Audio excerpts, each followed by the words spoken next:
hello there everybody and welcome to yet another video and welcome to another review video. Today we are reviewing Star Wars Visions. Well then, I've been rewatching some of the shorts over at Disney Plus, and I was surprised to find out that there are actually already 3 seasons of this thing. And I've seen most of them. I'm not sure if I've seen all of them. But first, to get it out of the way, the compulsory and necessary Disney War, Kathleen Kennedy hates you, you're ruining our immersions. So, when we've got this out of the way, we can continue with a serious analysis and review. Not really. However, I'm sure there will be many people in the comments saying, "Oh, they're trying to make not Disney, Star Wars kiddie stuff, kiddie." Yes, I understand. Calm down. I know that spending all day, every day on the internet is very demanding and very strenuous for one's psyche, but I think that we can discuss things in an intelligent and educated way.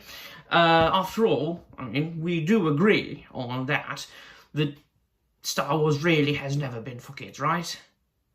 There has never been a trace of anything kiddie in Star Wars. Right? So, this is not kiddie stuff per se, and it also is. Because those things are quite obviously collections of stories.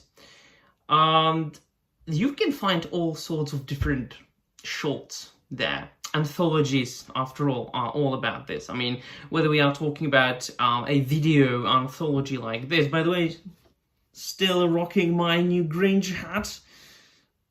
I just love it. This is fantastic. So, whether we are talking about a video anthology like this or a short story novella anthology, there are a lot of them that I'm reading these days in the Horus Heresy series, but also, for example, in comic book anthologies. And sometimes the stories are similar to each other, more akin to one another, as far as the overall production, genre, so on and so forth. And sometimes it's just anything goes. Sometimes it's so diverse that you watch one thing or read one thing and then you go to the other one and you wouldn't say that it's a part of the same anthology. What might be common is the subject matter, the umbrella term here being Star Wars. And in season 1 and season 3 in particular, they tried to, and it's a clever move on the part of Disney, to make it more or less, more than less, anime-oriented. Produced by the Japanese, animated by the Japanese, but of course, put out by Disney. And some of them are very good, and some of them are not my cup of tea. But that's, once again, these are anthologies, right? And especially in this case when the stories are so different from each other as far as the production and the script and animation, so on and so forth. So everybody will find their own. Everybody will find short stories here that they like and also that they don't really like, or that is really not their cup of tea. And I don't really like when people consider things like comics or manga or anime, for that matter, to be genre. I mean, it just only shows how uneducated these people are. It's just a medium. It's just another medium which can be used to tell any story, really. Then it, of course, depends if you like the style. Do you like the style of anime? You might not. It's entirely up to you. I mean, I do in certain cases, not everything, of course. Far from being a weeb. Actually, communicating with weebs on the internet might be as annoying as communicating with, well, any other passionate person, shall we say. To mitigate the indirect insult right there. But suffice it to say that not all of them are, especially in season 2, where there is the episode I Am Your Mother, which I think was produced, if I'm not wrong, by the very people who did Wallace and Gromit. And if not, it looks like it was produced by the people who did Wallace and Gromit. And this is 100% a kiddie episode. And in cases such as these, I just can't take it seriously from people, not this show, but the people who are complaining about it. Like, oh, this is breaking the canon. Is it really breaking the canon? It's like Wallace and Gromit short in the Star Wars style for little kids about a little girl being a pilot and racing. It's really, is it really hurting you that much? Show me where the evil mouse touched you right there, you 50-year-old bald overweight man. Come on. So yeah, I mean, I like the good old British Wallace and Gromit, and so this episode itself appealed to me for this particular reason, not for the story per se. I mean, I barely even remember what it was about. I just remember the rough outline of the story as I just demonstrated. But I like the visual style. I like those little puppet claymation things there. It's just Wallace and Gromit, come on. And then we've got probably the most famous story of this particular anthology, and that's the Ronin, done in a very stylistic kind of animation, black and white, but of course not entirely. The first one in part, and then of course you've got things like the lightsabers and the blaster laser ray guns, which being colored in, mainly the lightsabers here. And then you've got the continuation of it in season 3. And do you know what it is? It's just like, how long is it? 16 minutes the first one, and the second one from the third season is 23 minutes. It's like a half an hour of anime samurai fencing, sword fighting with lightsabers.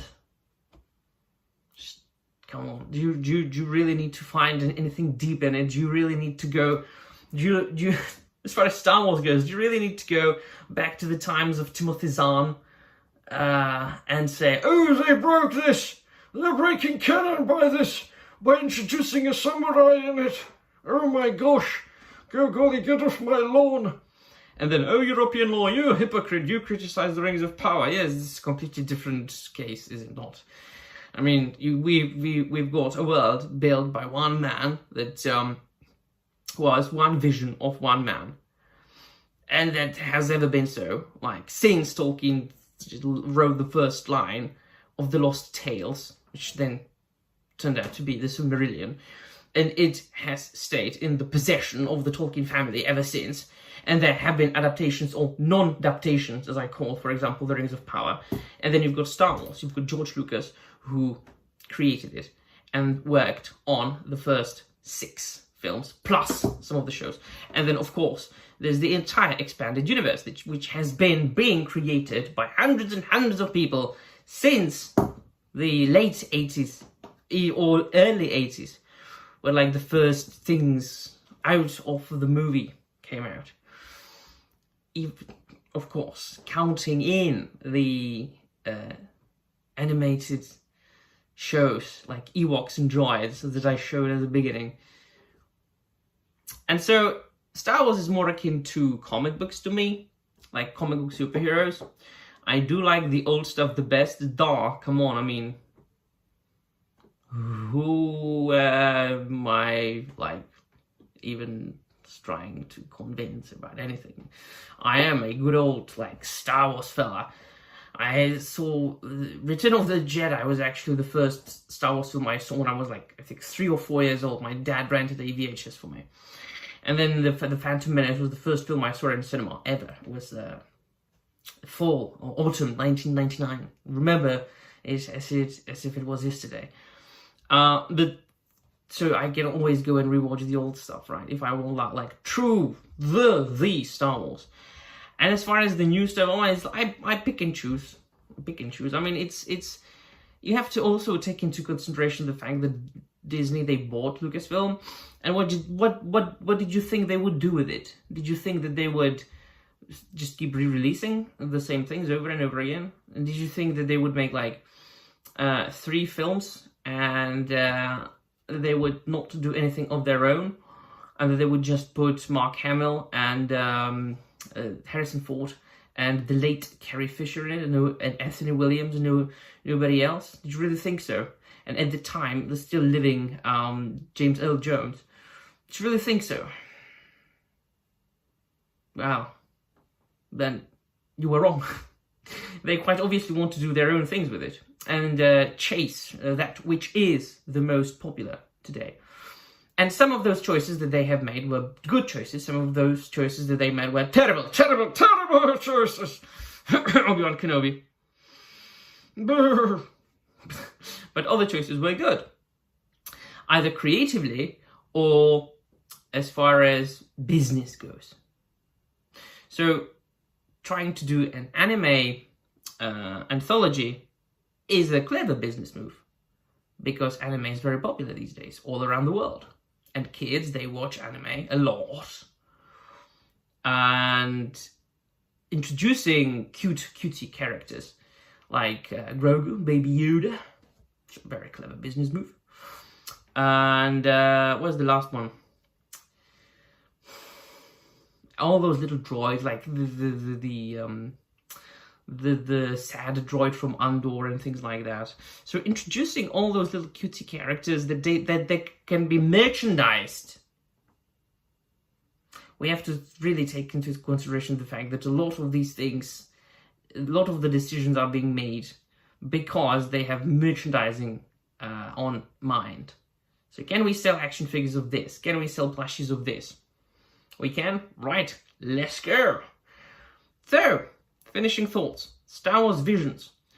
Of the 3 seasons, I think I like about maybe a half more, maybe a half of the shorts.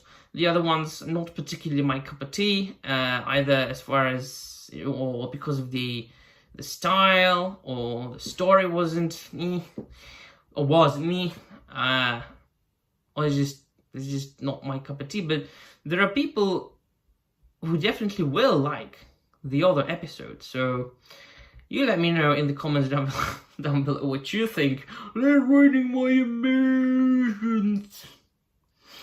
And that will be all. Thank you very much for watching, and may the force be with you.